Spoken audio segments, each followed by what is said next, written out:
secret bii nag si wàllu diggante lay dox bu ñu waxee diggante lu si gën a ëpp nag su may wax damay bàyyi xel diggante jëkkër ak jabar lu si gën a bari ndax mooy farata.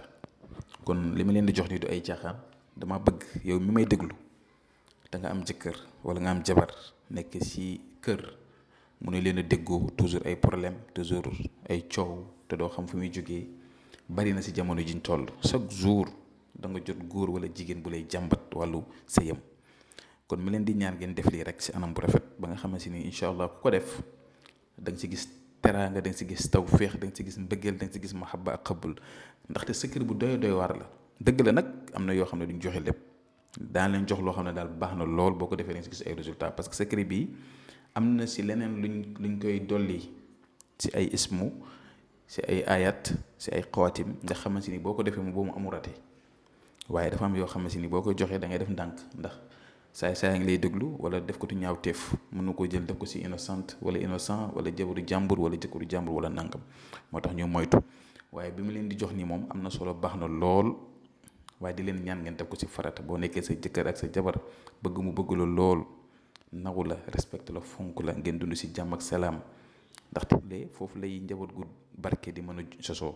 ay coow moom yaakaar naa ne fajul dara, nekk si kër di coow di tongo wante te di wax ne góor ñi nañ muñul jigéen ñi muñul itam seen borom kër yi ndax àdduna amul solo.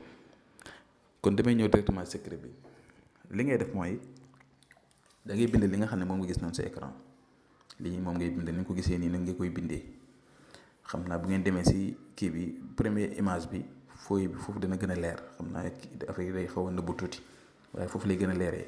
su ko defee nii nga koy bindee rek léegi fitmir bi nga xam ne mu ngi ci digg bi nga xam ne dama ko yaatal taa bi def si français votre nom. fi ma def votre nom si français foofu ngay bind sa tur ak sa turu yaay, tur ak sant ak sa turu yaay ak sa santu yaay. turu ki nga bëgg du si bokk, dégg nga yow sa tur nga fi bind ak sa turu yaay. soo paree nga tëj taawu fitmir bi nga jël kayit boobu dëkk ko si ndoxu zam-zam wala ndox moo mën a am baax na waaye zam-zam moo gën. boo paree nag si loolu nga jël ndox moom def ko si li muy lekk wala si li muy naan nga fexe daal ba moom mu lekk ko wala mu naan ko. incha allahu rabi si kàttanu yàlla dana la bëgg, dana la fonk, dana la faale, dana la respecté, dana la jox cër, dana la jox gëdd te du yomb nit jaar seen diggante ba man leen a féewale. kon loolu lu am solo la ngeen def ko te bàyyi ko xel.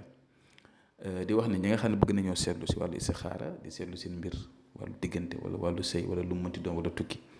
bu ngeen ñu yónnee message ci numéro boobu 76 605 63 19 dañ leen ko xoolal. ba pare itam di ñaax sama mbokk góor ñi ak sama mbokk jigéen ñëpp. góor ñi nañ muñal jigéen ñi, jigéen ñi itam nañ muñal góor ñi, nañ jàppale góor ñi na leen comprendre. ku si nekk am nga rôle boo war a jouer ëllëg yow mi xiyaam ku si nekk dañ la laaj.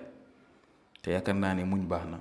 sa jëkkër war na laa wax wala mu def la dara nga muñ ko, nga suturaal ko, du lu nekk nga génn dem wax ko si bëtti. jëkkër ji itam war na respecté jabar ji, xam ne dafa bàyyi ñëpp ñëw seet la. kon yow fonk ko, di ko dundal, di ko dëkkoo, di ko jàppale, di ko comprendre. yenn saa yi ñu am nuñ mel nga comprendre leen, nga def ko ndax am si njaboot gu dund te barke. yenn saa yi nga tànqamlu, ngeen di toléré te ngeen xam ne lii lépp loo def si lu mën ëllëg day fayu si yow. kon bàyyi leen loolu xel. xuloo mënta ñàkk waaye bu xuloo bi yàgg ngeen juboo ne si jàmm, jigéen ñi muy góor ñi ñëpp. maa ngi leen di dénk loolu di leen koy ñaan. képp ku si nekk doo mës a jàppal sa jabar, yow may dégg bàyyi ko. yow jigéen gi sëy am loo jàppal sa jëkkër ba ko nga sëy te yàlla tax ngeen jàppalante. yàlla may leen jabar gu dund te barke yal na leen ko yàlla defal incha allah. ñu ngi jëfi ba suba jàmm. asalaamaaleykum wa rahmatullah wa barakatu.